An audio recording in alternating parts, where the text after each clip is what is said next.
Welcome back to Outdoors with Larry Ray on ESPN 790 AM. Brought to you proudly by the Tennessee Wildlife and Resources Agency.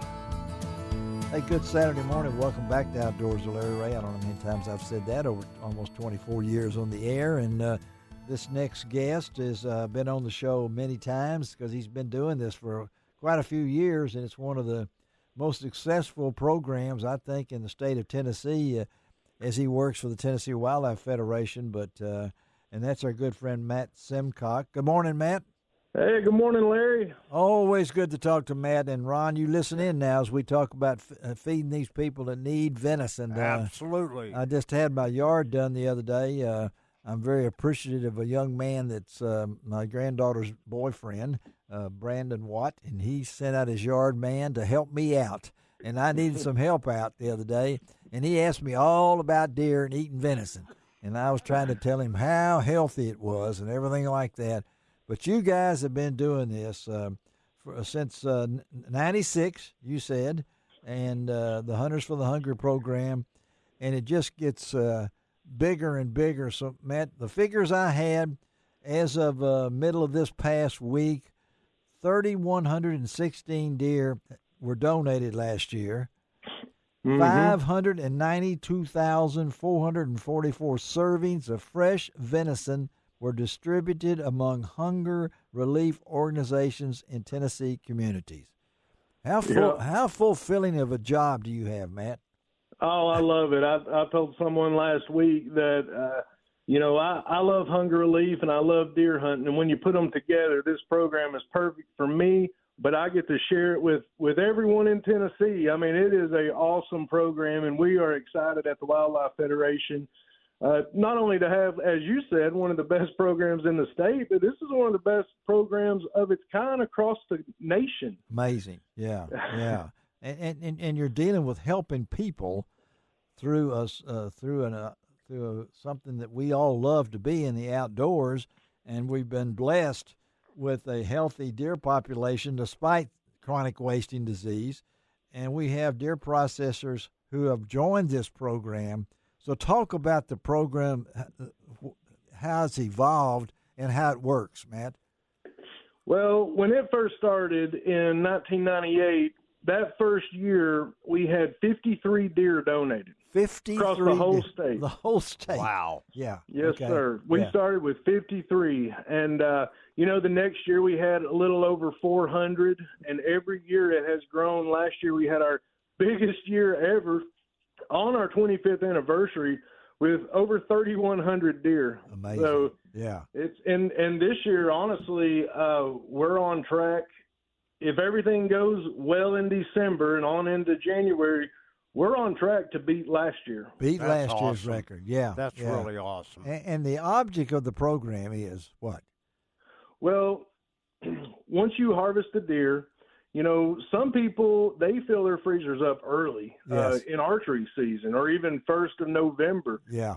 We want you to keep hunting. The Wildlife Federation wants you to keep hunting because hunting is so important for white-tailed deer conservation. Yeah. So we want you to keep hunting. And when you harvest that deer and you're looking at that thing, just remember or keep in mind that one deer is going to provide 168 servings to someone that need it, or a lot of people that need it. Yes. So over 160 servings, you say, for one? Yes, sir. One deer. Wow. Yeah. Wow. So the way we're set up is we've got 75 processors all over the state. Tennessee is a long state, and we've got them from all the way down there where you are, all the way up to East Tennessee. And when a hunter harvests a deer, field dress the deer, all they have to do is drop it off at one of our processors, and it's free of charge. There's always this misconception that hunters have to pay something. That's how it was years ago, but not anymore. For like 4 years now, you can drop that sucker off free of charge and know that it's going to feed a lot of people. See, a lot of people don't. I hope your folks listen to that in Brownsville, Jackson, and all throughout the Memphis area. These deer processing plants, and I know my good friend Dave Payne is slammed. He did 55 deer on the Monday after Thanksgiving. and I know that they do these deer, and you don't pay anything. The processor does it to help feed people. And yeah, that's right. We help raise money to take care of that, so you don't have to. All you got to do is go hunting. How much fun is that, Larry? That is wonderful hunting. And I know, and I've talked to Dave Payne many times. I had him on the show last week, and talking about this program, and you've seen it, Matt, firsthand, to know that deer hunters are a pretty good group here for as they are wanting to help out and stay out in the woods. And of course, we hunt now 5,000 days in a row. It seems like. I mean, we're if you're in CW unit over here in West Tennessee, you can hunt almost through the end of January now. And the bag limit's still the same for bucks, but you can kill a lot of does. And so to think about this, I'm sure you have heard heartwarming stories, Matt, about this program. Tell us about what it means to somebody to get this food distributed. Well, how do you do that? Yeah, I get to hear a lot of those stories. In fact, we interviewed a guy that this program actually helped his family during a rough patch, and he made a vow that when he got his feet back under him, he was going to start hunting again, and he was going to donate a deer to this program because of how much it meant to him. Yeah. And he did. He did. The next year, he donated a deer. And so, we hear stories like that all the time. We just want to help people. We want to help hunters, more importantly, to have an outlet for them to give back to their community. Yeah. Not everyone can make a financial contribution, but if you're a deer hunter, all you got to do is take an extra deer and drop it off. We've already killed almost 100,000 in Tennessee, and I know that a lot of these, if you've said, have already been, you say we're already on pace maybe to break that 3,100 last year? Is that what we are. If the hunters keep at it all through December and even going into January, we're already up 10%. I mean, we could be touching close to 3,400 here this year. Now, is this program nationally? You guys are recognized? I know that the Federation doing this. I'm sure there are other programs like this, but this is really one of the win-win programs, isn't it, Matt? I mean, absolutely.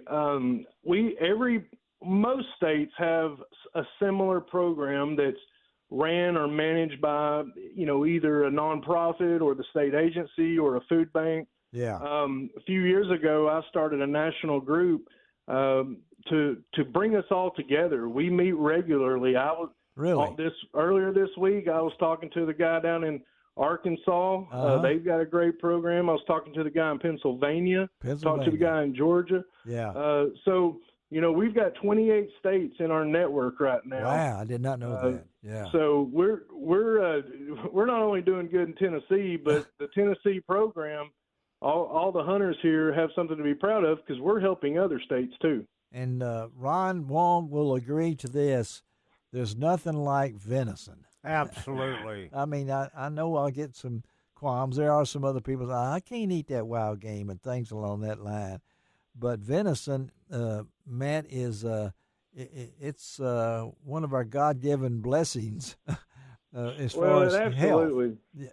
It is it has the most protein and the least amount of fat of any red meat out there. There you go. go. When we're giving this free of charge to these food banks and soup kitchens and churches, when we're giving this to them free of charge, they couldn't ask for a better source of protein. Oh, absolutely. And talk about it, Ron. I mean, you're a cooker. You're a cook, Ron. You're an extraordinary cook. I know that for a fact. And I know Ron has done some sliders and things along that line. You've eaten a little venison, right, Ron? And it's so easy to do. And a lot of people say, well, you got a gamey taste. No. Let me tell you, the secret is if you think it has a gamey taste, take and marinate your deer meat in Italian seasoning. Just go to the grocery store. That's right. And get you some Italian seasoning. Put it in a Ziploc bag. Put your meat in there. The next day, go and cook it up however way you want, whether you grill it or put it in a frying pan or whatever. I'm and I got to tell you, I'm hungry.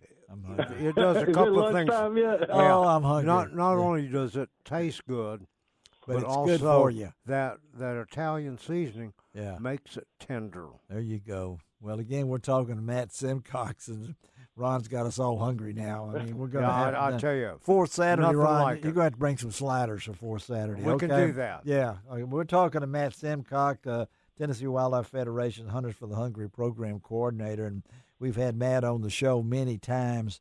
And this program, as he said, 28 states, but you guys are the go-to, I think. Mike Butler and all his crew there at the Federation, y'all have all helped Outdoors of Larry Ray over the years to say you're good programs, whether it's anything you might do, but this is a win-win. So as Ron Wong always say, how do you participate in this? Where do they go to? How do they find out the information, Matt? Yeah, so on our website at tnwf.org, you'll find everything you need to know about Hunters for the Hungry. You'll find stuff about some of the other programs that we're doing that's just awesome. Yes. Yeah. But you go on there, you click on Find a Processor, it will pull up a map, and it will show you the closest processors to you. I mean, we make it easy. This is simple. That's right. All you got to do is get that deer, and there's plenty of them out there. Field dress that baby and get it to the processor. Matt, thank you so much, as usual, to being with us on Outdoors of Larry Ray. Look forward to talking to you after the season, and we'll get some final figures, but y'all stay in touch with us, okay, buddy? Yes, sir, Larry. And, hey, if you're hunting, get out there and donate. You know, one great thing about this program is all the meat stays local. Wherever you donate it, it's going into those local communities. That's a good thing. It all stays in Tennessee. That's right. I'm gonna get into this, folks, and I'm gonna make sure other people do. Thank you, Matt. Have a great weekend, buddy. Yeah, thanks, Larry. You too. Talk to you down the road. All right, let's take a break. Good luck. Let's take a break on Outdoors of Larry Ray. It's fishing time, Ron. Yep. You're gonna take over. We'll be right back.